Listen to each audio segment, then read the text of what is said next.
2008 ada usaha untuk menarik saya bertanding dan sebagainya.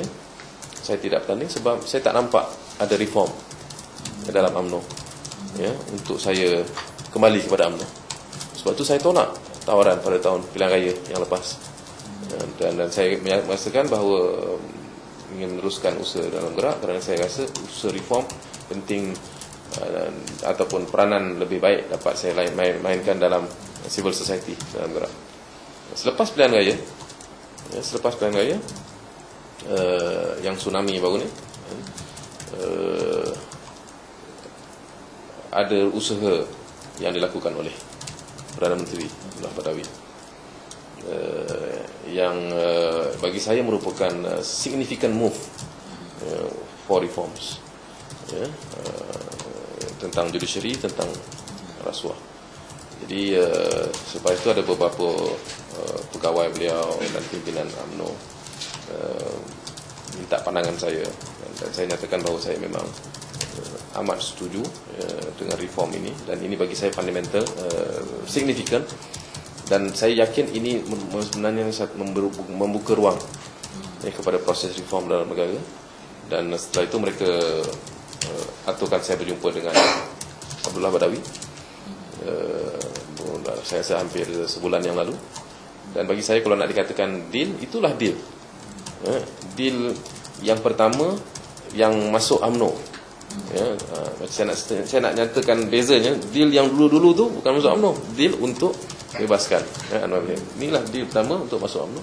Dan saya mahu berbicara dan membincang kerana saya yakin ada space for reform yang diintroduce oleh Abdullah Badawi on BPR dan judiciary. Jadi setelah berjumpa beliau dalam 2 jam, saya yakin bahawa beliau memang committed, ya, tentang usaha reform tersebut, dan beliau mempelawa saya untuk bersama-sama dengan UMNO. Dan setelah saya mengambil masa seminggu untuk berbincang dengan kawan dan sebagainya, keluarga dan kawan, akhirnya saya buat keputusan, ya, untuk masuk UMNO. Itu seluruh proses sebab deal. satu peringkat dulu pun timbul bahawa mengatakan jumpa dengan minta jawatan timbalan menteri dan sebagainya, kan? Jadi itu menimbulkan macam keraguan. Ya, betul. Sebab itu saya katakan, saya sebut nama-nama tadi, ya, saya sebut nama-nama Tok Kamarul, Dari Abdul, kan, itu sebab mereka masih dalam parti keadilan, kan. Mereka bukan ikut bersama saya dalam UMNO.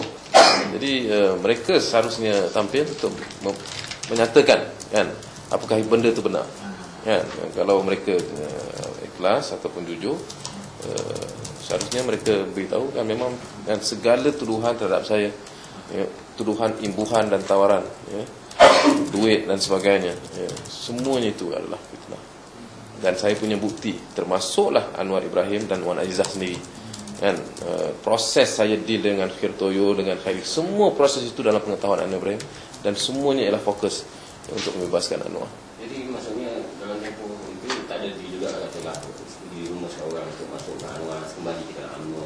Tidak ada. Sebab saya tidak ada mandat untuk itu.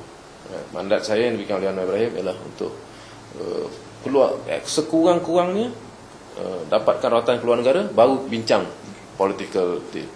Other than that, before that, we don't talk about political deals. Jadi bila you berbincang untuk masuk UMNO, adakah itu pun dalam pengetahuan Datuk Seri Anwar? Yang baru ni? Oh, yang baru ni tak ada.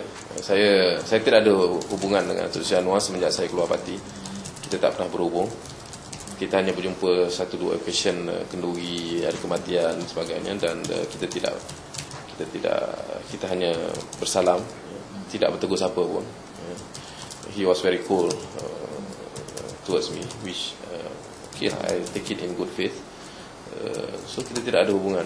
So semua percaturan ataupun hubungan saya dengan Perdana Menteri dan timbalan Perdana Menteri dalam tempoh sebulan ini tidak dalam pengetahuan beliau, tidak merujuk kepada beliau.